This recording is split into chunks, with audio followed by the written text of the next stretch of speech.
Shalom, di sini saya akan menjelaskan intisari materi perkuliahan seminar pendidikan agama Kristen. Pertama, perkenalkan nama saya Franisa Purbara dengan nomor NIM 2004553 dari jurusan Pendidikan Teknik Bangunan B. Pertama, ada materi tentang servant leadership atau kepemimpinan hamba. Kepemimpinan hamba ini adalah jenis atau mode kepemimpinan di mana seorang pemimpin harus menjadi pelayan bagi anggota-anggota lain atau bagi semua orang. Orang yang menjadi teladan di dalam kitab yang memiliki gaya kepemimpinan seorang pelayan ini adalah tentu saja Tuhan kita itu Yesus Kristus. Di mana dia mau merendah dan mau melayani murid-muridnya, mau melayani pengikutnya. Yesus Kristus ini juga menjadi ciri atau menjadi teladan bagi kita yang ingin menjadi orang yang terbesar di kerajaan surga. Yang terdapat di Filipi pasal 2, yaitu pertama ada pelayan, yaitu dia yang terbesar harus menjadi pelayan bagi semua orang, kemudian tidak menjadi tuan atas orang lain, harus hidup dan memimpin dengan memberi teladan, harus rendah hati, kemudian menjadi seorang yang lebih muda atau butuh belajar, kemudian tidak memaksakan, kemudian tidak ada ambisi buta, kemudian merendahkan dirinya dan taat. Dan yang terakhir membuat dirinya tanpa reputasi. Semua ini bisa menjadi apa patokan kita atau ciri-ciri bagi kita yang ingin menjadi seorang pemimpin yang mau melayani anggota-anggota kita gitu. Lalu menjadi seorang pemimpin juga kita harus mau gitu dan menerima segala kritikan-kritikan dari semua orang atau dari anggota kita. Dan semua itu harus direspon dengan kedewasaan. Kemudian pemimpin juga harus saling melengkapi dan melindungi. Terdapat di Efesus 4 ayat 6 dan Efesus 4 ayat 8 sampai 10. Kemudian juga kita harus memberikan sukacita kepada hamba gitu. Materi berikutnya adalah the right to lead, yaitu learning leadership through character and courage. Menjadi seorang pemimpin itu adalah ketika kita ingin memimpin adalah ketika kita diterima oleh orang lain sebagai seorang pemimpin. Jadi ketika kita jadi pemimpin itu emang orang-orang lain itu ingin kita jadi pemimpin gitu. Kemudian ada juga jenis-jenis atau ciri-ciri pemimpin yang diinginkan oleh orang lain. Yaitu pertama, pemimpin yang tidak memiliki ego yang tinggi atau membuang ego dia gitu. Jadi pemimpin itu harus mau mendengarkan suara-suara dan aspirasi dari anggotanya. Jadi tidak menggunakan keinginannya sendiri gitu. Kemudian menjadi pengikut yang baik terlebih dahulu. Seorang pemimpin itu sebelum menjadi pemimpin harus menjadi pengikut dulu gitu. Kemudian membangun hubungan yang baik dengan anggota-anggotanya atau dengan orang-orang yang dia pimpin. Kemudian bekerja dengan unggul atau bekerja dengan baik gitu. Menggunakan semaksimal mungkin kekuatannya. Kemudian bergantung pada kedisiplinan bukan emosi. Jadi orang-orang itu yang dipimpin oleh orang yang memiliki kedisiplinan tinggi tapi tidak menggunakan emosi atau bahkan sampai kekerasan gitu. Kemudian membuat nilai-nilai membuat nilai-nilai tambahan dalam tujuan dan memberikan semua kekuatannya, yaitu harus bekerja dengan sepenuh hati gitu, dengan semaksimal mungkin. Lalu pemimpin yang luar biasa itu juga memiliki beberapa ciri, yaitu yang pemimpin yang futuris, lobbying, katalisator, spesialis, optimis, ekonomis, aktivis, strategis, antusias, pragmatis, industrialis, dan finalis.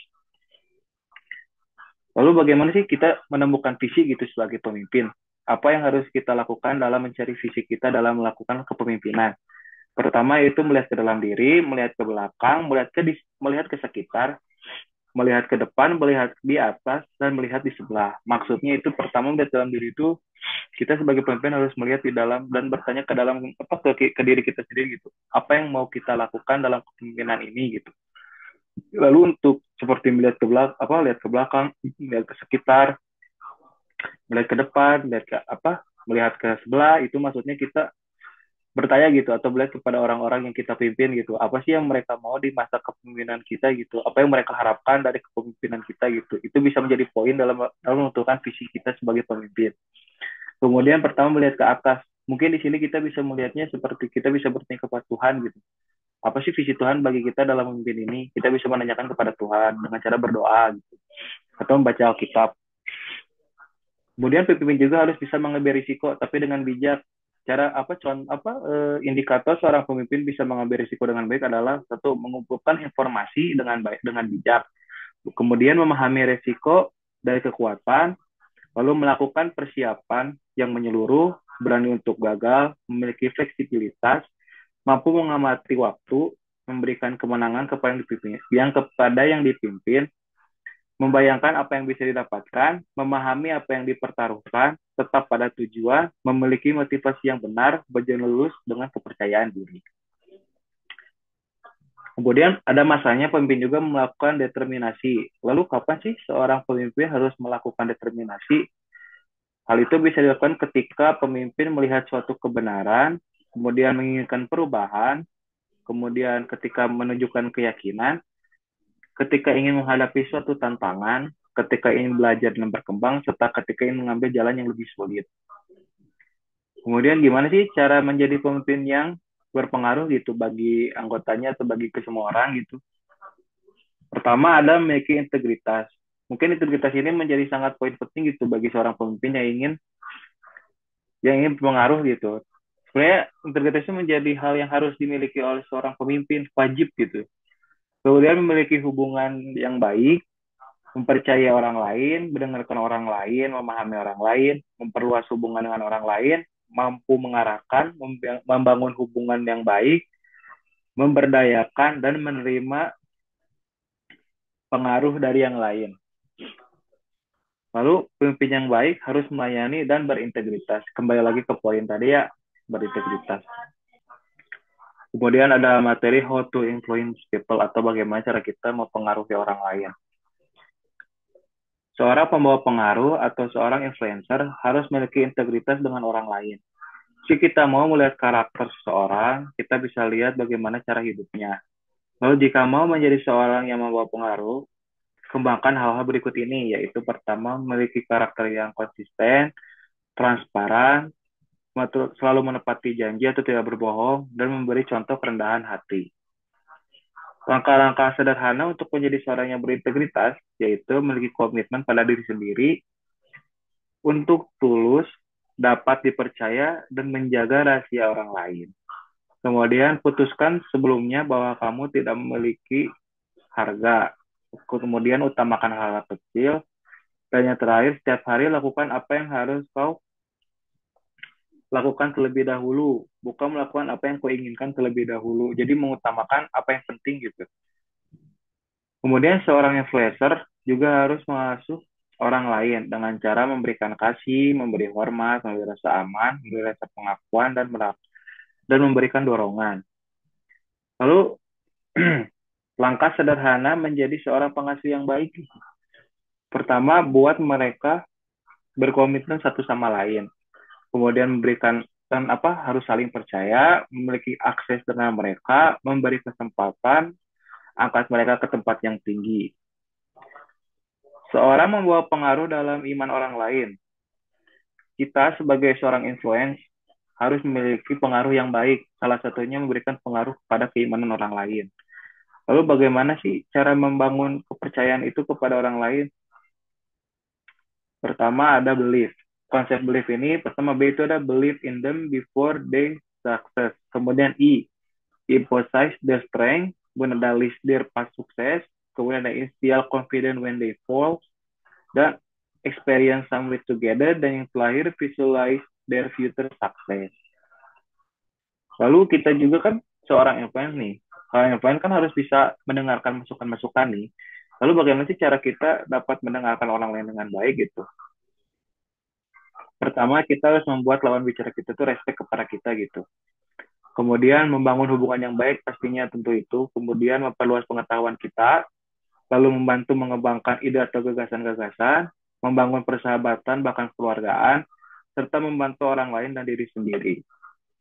Kemudian seorang influencer juga bisa memahami orang lain. Apa sih yang harus dilakukan untuk agar kita bisa paham tentang orang lain? Pertama, setiap orang ingin menjadi seseorang.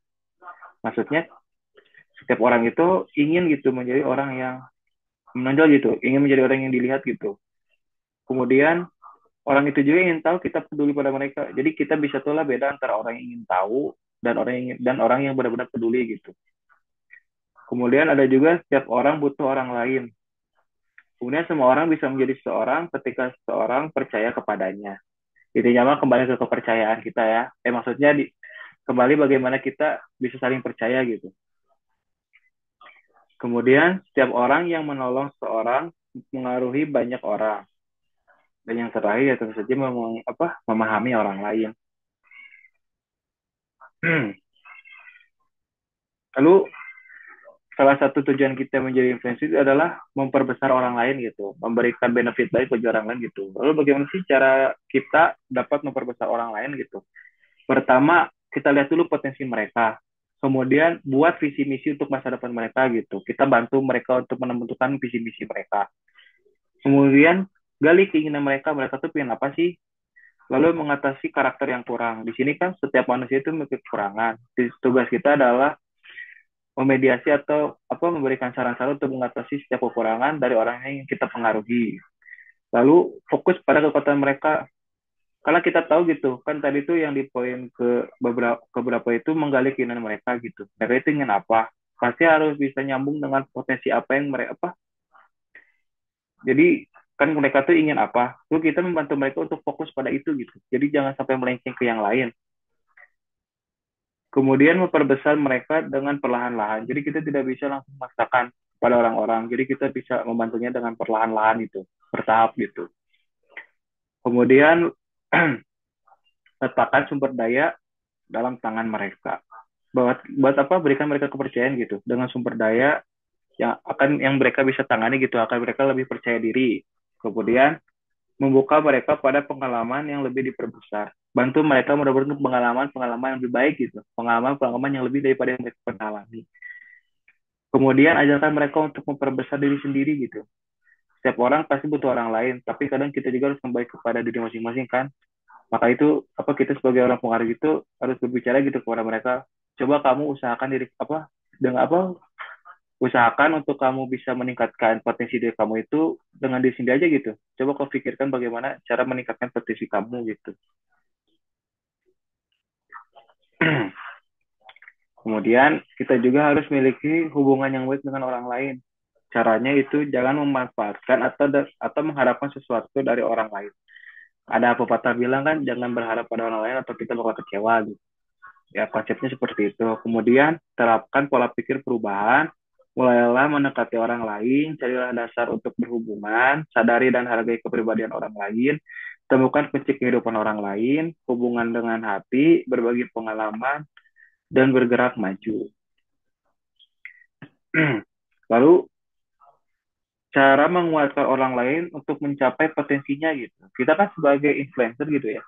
Tadi kan udah jelasnya bagaimana kita memperbesar orang lain. Di sini kan ada poinnya untuk mengetahui atau meningkatkan potensinya ya.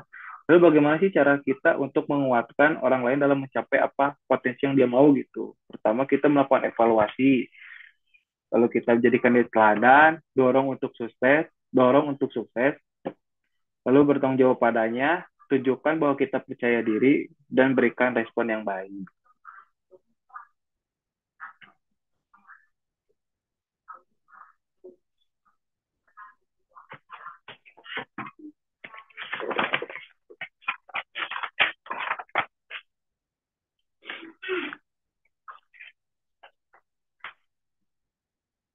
Kemudian ada intisari film dari Facing Off Giant.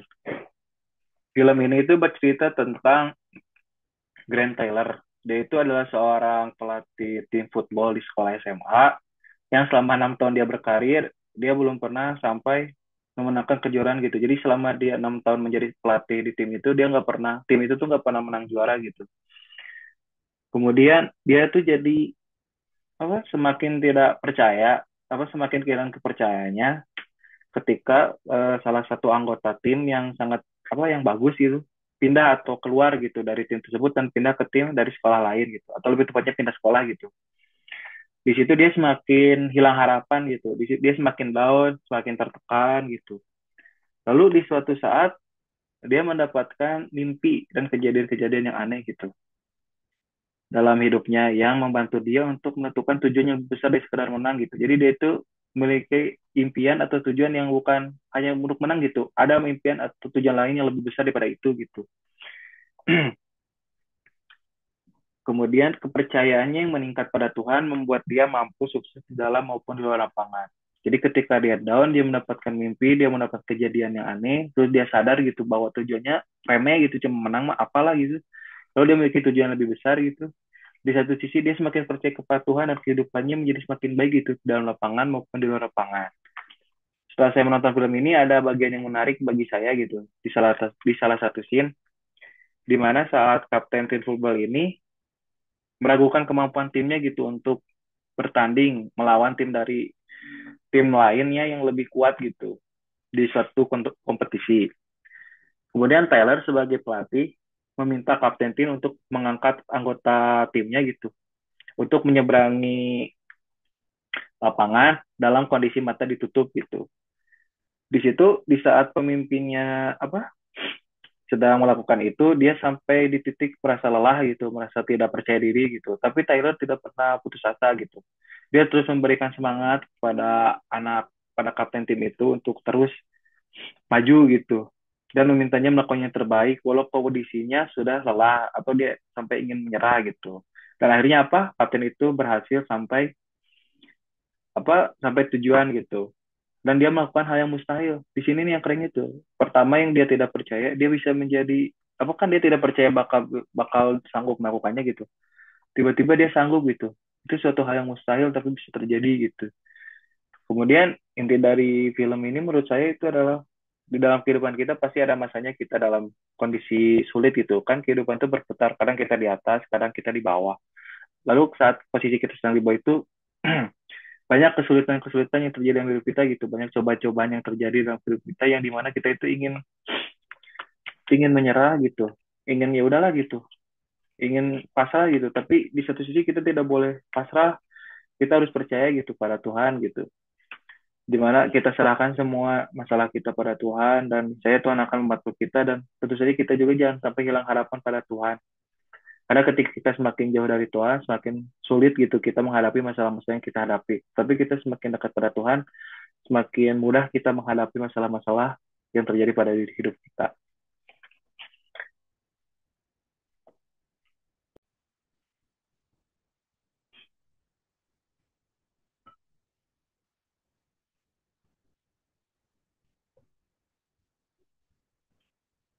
Kemudian ada materi tentang visi hidup. Kita sebagai manusia memiliki tujuan, yaitu pertama menyenangkan Allah, dibentuk menjadi keluarga Allah, kita diciptakan untuk menyerupai Kristus, kita didesain untuk melayani Allah, dan kita dibuat untuk sebuah misi. Kemudian, setiap orang memiliki visi yang berbeda, walau memiliki tujuan yang sama. Visi hidup, setiap orang unik dan khas. Jadi, setiap manusia itu memiliki visi hidup yang berbeda, tapi memiliki tujuan yang sama. Tujuan itu adalah menyenangkan Allah, dibentuk menjadi keluarga Allah, kemudian melayani Allah, atau menjadi menyerupai Kristus. Tapi memiliki jalannya masing-masing atau caranya masing-masing. Itulah visi visi yang khas atau unik itu di setiap manusia. Kemudian visi hidup adalah visi hidup itu memiliki artinya itu kurang lebih ada peran khusus yang akan kita lakukan ke depannya yang dijabarkan dengan sangat jelas, tajam dan padat. Kemudian rumusan visi merupakan pernyataan pribadi yang mengungkapkan makna dan tujuan. Jadi visi hidup itu apa sih yang akan peran apa yang akan kita dapat atau apa yang kita lakukan di masa depan nanti gitu. Tapi harus tajam, harus realistis gitu sih visinya tuh. Kemudian kenapa sih visi sangat penting? Pertama, visi menolong seorang fokus terhadap tujuannya, kemudian menuntun dan mengarahkan seorang untuk mengambil keputusan terbaik, serta menetapkan langkah yang akan dia tempuh di kedepannya nanti gitu. Jadi apa sih yang akan dia lakukan untuk menggapai visi yang dia telah rencanakan gitu. Kemudian visi itu harus dimiliki oleh manusia. Lalu kenapa sih visi itu harus dimiliki oleh setiap orang? Pertama, visi harus dimiliki, visi harus kemudian syarat visi itu pertama, visi itu harus dimiliki oleh setiap orang gitu. Setiap orang harus punya visi di hidupnya. Kedua, visi atau setelah kalian pilih itu harus dipelihara, harus dicapai. Lalu visi itu harus fresh gitu, segar dan harus realistis. Jadi visinya jangan yang nggak logis gitu. Jadi visi itu harus realistis dengan apa yang kita bisa gitu. Kemudian visi juga menolong kita dalam pertama kesaksian hidup dan integritas. Contoh tokoh Alkitab yang memiliki kesaksian hidup dan integritas yang baik itu adalah Yusuf dan Daniel. kemudian membuat kita semangat dan gigih gitu dalam bekerja. Kemudian kita juga akan memiliki sikap yang penuh kasih dan tidak egois, lalu mampu bekerja sama dalam tim, lalu memiliki sikap dan pandangan akan uang dan akan menghindari sikap instan. Lalu visi hidup tidaklah abstrak tapi terukur. Contohnya 5 tahun ke depan atau 10 tahun ke depan. Jadi visi hidup itu harus nggak boleh ngawang gitu, nggak boleh apa kayak cuma ya nanti gitu. Enggak, visi hidup itu ada tengkatnya gitu, kayak misal visi hidup kita untuk 5 tahun ke depan, target gitu untuk 10 tahun ke depan. Jadi timeable gitu. Jadi ada waktunya. Kemudian bagaimana sih cara kita menentukan visi hidup? Pertama kita melakukannya dengan doa, lalu minat passion, talenta, pendapat orang lain, dan perasaan damai. Jadi pertama itu kita berdoa pada Tuhan gitu, kayak Tuhan apa sih visi yang harus saya lakukan gitu di kehidupan saya. Kita berdoa gitu kepada Tuhan.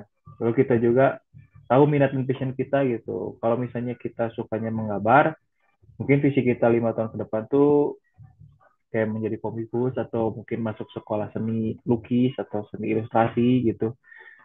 Terus harus juga kayak nggak boleh gitu, bukan nggak boleh sih, lebih tepatnya kayak kurang cocok gitu misalnya kalau kalian minat dan passion di bidang seni tapi kalian malah si 5 tahun kedepannya kalian bekerjanya malah di bidang kayak perkantoran atau di bidang yang sangat bertentangan gitu dengan seni gitu. Kemudian harus memiliki talenta dan pendapat orang lain. Mungkin orang lain tuh bisa lebih tahu gitu ketika orang tua atau ke sahabat itu ditanyakan apa sih visi yang bagus buat aku gitu, mungkin mereka bisa lebih tahu gitu, lebih jelas melihatnya, jadi mereka bisa berikan masukan gitu. Dan perasaan damai, jadi ketika kita sudah menuliskan visi misi kita, menentukan visi misi kita ke depannya, setelah kita melihat, kita memiliki perasaan damai kayak oh berarti benar nih visi hidup kita tuh ini nih, jadi tidak ada beban gitu saat kita akan mengejar visi hidup ini gitu, jadi kita bakal enjoy gitu mengejarnya gitu. Terus visi hidup kita juga harus berkaitan dengan amanat agung gitu, yang jadi apa, ajarlah dan jadikanlah semua bangsa muridku. Visi hidup kita itu harus memiliki tujuan sama, apa, visi hidupnya berbeda tapi tujuan sama gitu, kembali lagi ke amanat agung atau kembali lagi untuk melayani Allah gitu.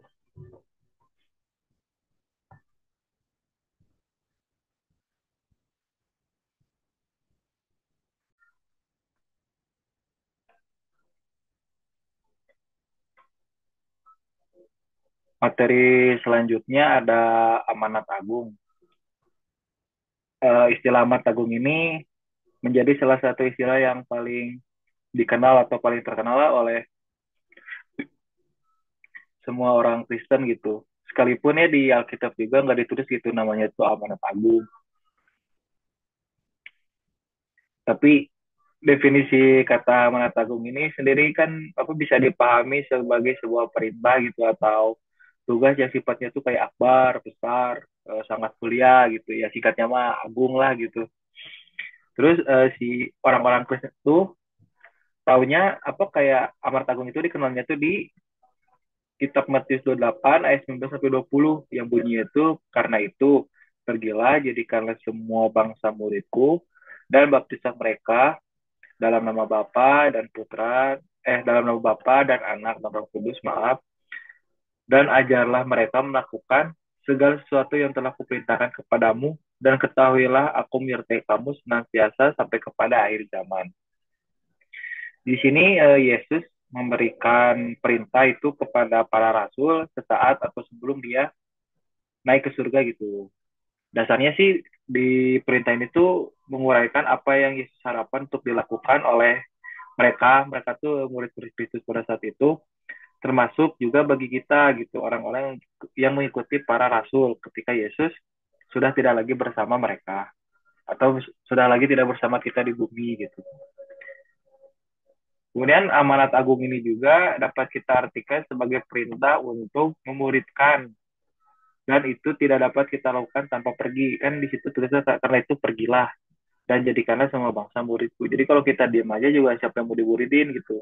Jadi kita harus pergi gitu menyebarkan tentang kasih Kristus gitu kepada orang-orang dan memuridkan orang-orang gitu.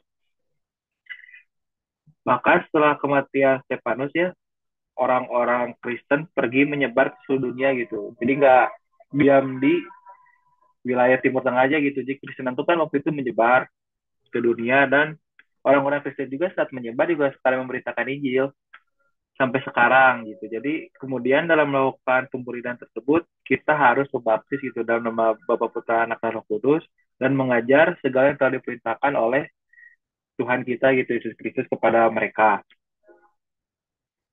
Dan ya, amanat agung ini berfokusnya pada dua hal gitu, yaitu memberitakan Injil dan pemuridan.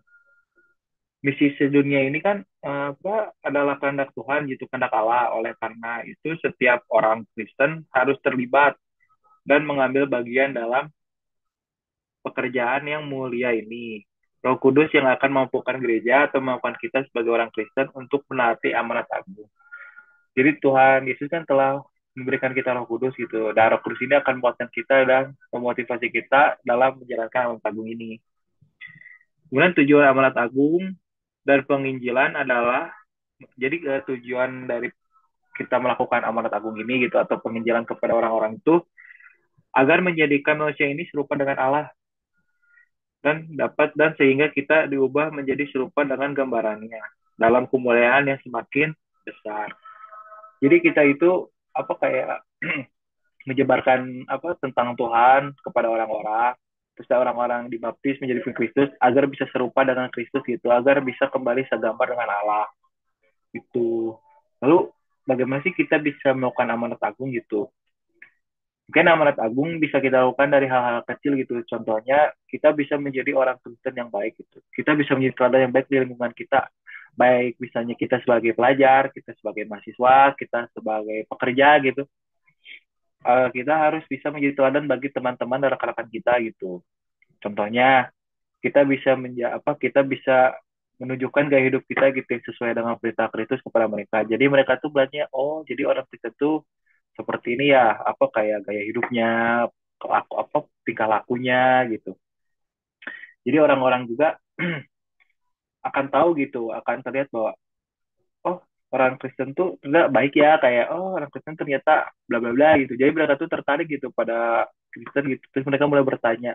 Nah, di situ kita bisa mulai mengajarkan mereka gitu tentang kenapa sih kita bisa hidup seperti ini, karena Tuhan kita Kristus Yesus mengajarkan kita untuk seperti hidup seperti ini gitu. Terus mereka akan tertarik dan mereka akan dibaptis gitu. Kemudian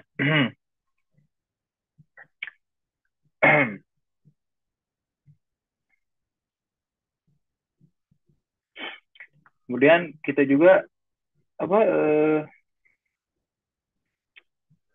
prinsip hidup apa sih yang bisa kita tujukan gitu kepada mereka. Nah, tadi saya bilangin kayak melakukan gaya hidup sesuai Kristus ya. Lalu apa sih gaya hidupnya seperti apa sih gitu? Gaya hidup orang Kristen yang baik gitu, yang bisa menjadi kayak cerminan orang Kristen yang baik loh kepada dunia gitu. Yaitu nilai-nilainya itu pertama ada integritas, bertanggung jawab, transparansi, melayani, dan kerendahan hati. Kalau untuk integritas kayaknya semua orang Kristen itu dasarnya emang harus bisa berintegritas gitu, emang wajib harus berintegritas gitu. Karena banyak juga tokoh Alkitab yang mengajarkan integritas kepada kita. Kemudian kita juga harus bertanggung jawab, kemudian melayani dan rendah hati. Nah, unik anak Kristen ini kan suka diajarkan untuk melayani ya. Jadi kita bisa menunjukkan gitu pelayanan kita kepada teman-teman kita gitu, treat kita kepada mereka gitu. Terus kita juga harus rendah hati. Disitulah kemuliaan Tuhan terlihat dan terpancar gitu dalam diri kita. Kemudian melakukan amanat agung ini juga harus sesuai dengan harus terkait dengan visi hidup kita. Visi hidup kita itu kan setiap orang berbeda-beda ya, kayak unik dan berbeda. Tapi memiliki tujuan sama kan, seperti materi yang tadi kayak harus melayani Tuhan, serupa dengan Kristus, menjadi pelayan Tuhan gitu. Nah, di situ visi misi kita juga harus memiliki tujuan yang sama gitu. Tujuannya itu kepada aku gitu. Jadi apapun visi kita, kita harus bisa melayani Tuhan dengan visi hidup kita gitu. Pencapaian apa yang kita dapat, itu harus bisa melayani Tuhan gitu. Harus bisa menyenangkan Tuhan. Tuh. Mungkin sekian materi intisari materi yang bisa saya sampaikan. Sebelumnya saya mohon maaf bila ada salah-salah kata atau ada yang atau ada perkataan yang tidak mengenakan, saya ucapkan terima kasih banyak dan semoga Tuhan Yesus memberkati.